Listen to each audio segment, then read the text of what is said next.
Arthur Lewin n'était pas un adolescent comme les autres. Il était autrefois le roi gris, dans une vie antérieure, puissant et sage au-delà de son âge. Réincarné dans un monde de magie et d'émerveillement, il a entamé une nouvelle aventure.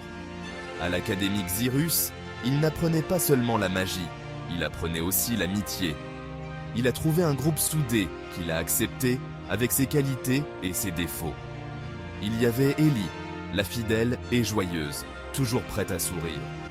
Lucas, le discret mais fort, qui couvrait toujours Arthur. Et puis il y avait Tess. Tess était différente. Intelligente et débrouillarde, elle challengeait Arthur comme personne d'autre. Ils s'entraînaient ensemble, se poussant mutuellement à se dépasser. Ils riaient ensemble, partageant secrets et rêves. Leurs liens se resserraient à chaque aventure partagée, à chaque obstacle surmonté. Ce qui avait commencé comme une rivalité amicale s'est épanoui en quelque chose de plus profond. Une connexion intense et sincère. Mais avec ces sentiments sont apparus de nouveaux défis. Tess se retrouvait aux prises avec un secret. Elle avait développé des sentiments pour Arthur. Cela la remplissait de confusion. Comment pouvait-elle avoir des sentiments pour quelqu'un qui était comme un frère pour elle? Elle luttait contre ses émotions, essayant de les comprendre. Elle tenait profondément à Arthur, mais était-ce juste de l'amitié ou était-ce quelque chose de plus? Les lignes étaient floues et son cœur souffrait d'incertitude. Elle savait qu'elle ne pouvait pas garder ses sentiments pour elle éternellement. Arthur, d'un autre côté, portait le poids de sa vie passée. Il se souvenait de l'amour qu'il avait partagé avec Tessia Eralite, une femme qui ressemblait à Tess, à la fois physiquement et en esprit. Ce souvenir apportait une douleur douce amère à son cœur. Il tenait profondément à Tess, la considérant comme une amie chère, une confidente. Mais l'ombre de son passé était pesante, lui rendant difficile d'embrasser pleinement tout sentiment amoureux. Il était, après tout, encore un jeune homme, aux prises avec la complexité de son passé et de son présent. Cinquième partie, un moment de vérité, la confession de Tess et la réaction d'Arthur. La tension a finalement atteint son comble. Tess, incapable de supporter plus longtemps le poids de son secret, a avoué ses sentiments à Arthur. Ce fut un moment rempli d'émotions brutes, une vulnérabilité mise à nu. Arthur a été pris de court. Il tenait profondément à Tess, mais le poids de son passé et les responsabilités qu'il portait rendaient difficile pour lui de répondre à ses sentiments de la même manière. Sa réaction, bien que douce, laissa Tess le cœur brisé. Sixième partie, la complexité des émotions. Comprendre le point de vue d'Arthur. La réponse d'Arthur n'était pas un rejet de Tess, mais le reflet de sa propre lutte interne. Il était encore en train de faire face à sa vie passée, à l'amour qu'il avait perdu et au poids de ses responsabilités. Il tenait profondément à Tess, mais il ne voulait pas lui faire de mal en lui donnant de faux espoirs. Il avait besoin de temps pour démêler ses sentiments, pour comprendre son propre cœur. C'était une situation difficile pour tous les deux, un enchevêtrement d'émotions qui ne pouvait pas être facilement dénoué. Septième partie, le prix du pouvoir, attente et limitation de la royauté. Le passé d'Arthur, en tant que roi gris, a également joué un rôle important dans sa réponse. En tant que membre de la royauté, on attendait de lui qu'il prenne des décisions qui bénéficiaient à son royaume, souvent aux dépens de son propre bonheur. Il avait appris à ses dépens que les désirs personnels devaient souvent être sacrifiés pour le bien commun. Ce sens du devoir, cette conscience d'une vision plus large, pesait lourdement sur lui. C'était un fardeau qu'il portait avec lui, même dans sa nouvelle vie. Huitième partie, des amitiés mises à l'épreuve, les conséquences de la confession. La confession de Tess a eu un effet domino sur leur groupe d'amis. Ellie et Lucas, pris au milieu des émotions, ont eu du mal à comprendre la situation.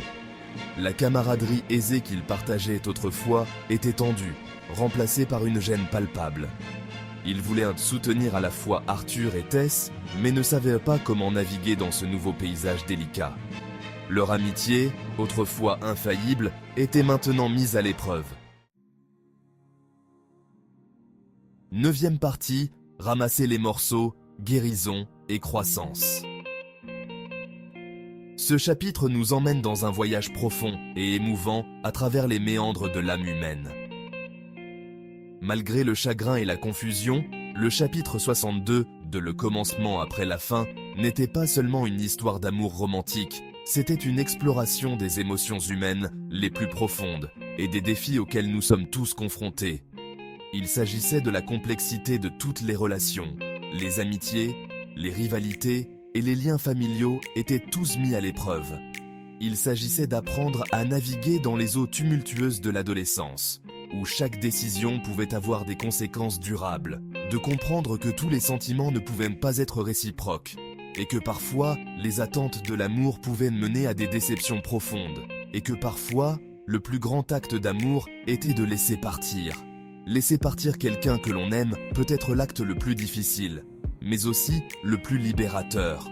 Il s'agissait de l'importance de la communication, d'exprimer ses sentiments honnêtement et ouvertement, sans crainte de jugement, et de respecter les sentiments des autres, en reconnaissant que chaque personne a ses propres batailles internes. C'était un chapitre de croissance, à la fois individuel et en tant que groupe. Les personnages ont appris à se connaître eux-mêmes et les uns les autres, forgeant des liens plus forts et plus authentiques. En fin de compte, ce chapitre nous rappelle que la guérison et la croissance sont des processus continus, remplis de hauts et de bas, mais toujours porteurs d'espoir et de renouveau. 10e partie, le voyage continue, l'importance de la communication et de la compréhension. Les événements du chapitre 62 ont laissé une marque durable sur Arthur, Tess et leurs amis. Ils se sont retrouvés face à des défis qu'ils n'avaient jamais imaginés, des épreuves qui ont testé leur courage et leur détermination. Cela les a forcés à affronter des émotions difficiles, à réévaluer leurs relations et à apprendre de précieuses leçons sur l'amour, l'amitié et l'importance de la communication. Ils ont découvert que parler ouvertement de leurs sentiments était essentiel pour surmonter les obstacles. Ils ont appris que parfois, le plus grand acte d'amour était de laisser partir, même si cela faisait mal. Laisser partir signifiait donner à chacun l'espace nécessaire pour trouver sa propre voie, de se permettre à soi-même et aux autres de guérir et de grandir. En se séparant, ils ont compris que la distance ne diminuait pas l'importance de leurs liens, mais pouvait les renforcer. Ils ont appris qu'une véritable amitié pouvait résister à toutes les tempêtes, qu'il s'agisse de conflits internes ou de menaces extérieures. Leur solidarité était leur plus grande force, tant qu'il y avait de la compréhension, de la compassion et une volonté de pardonner. En fin de compte, ils ont réalisé que la communication ouverte et honnête était la clé pour maintenir des relations solides et durables, et que chaque défi surmonté ensemble les rendait plus forts. 11e partie. Un regard vers l'avenir. Ce que l'avenir réserve à Arthur et à ses amis. Alors qu'Arthur poursuivait son voyage de découverte de soi, il emportait avec lui les leçons qu'il avait apprises. Chaque pas qu'il faisait dans cette forêt dense était un rappel des défis qu'il avait surmontés et des batailles qu'il avait gagnées, non seulement contre ses ennemis, mais aussi contre ses propres démons intérieurs. Il a réalisé que son passé ne devait pas forcément définir son avenir, qu'il pouvait se forger son propre chemin tout en honorant la mémoire de ceux qu'il avait aimés et perdus. En regardant ce portrait de famille, il se souvenait des moments de joie et de tristesse, et il savait que ces souvenirs seraient toujours une partie de lui, mais ils ne le définiraient pas.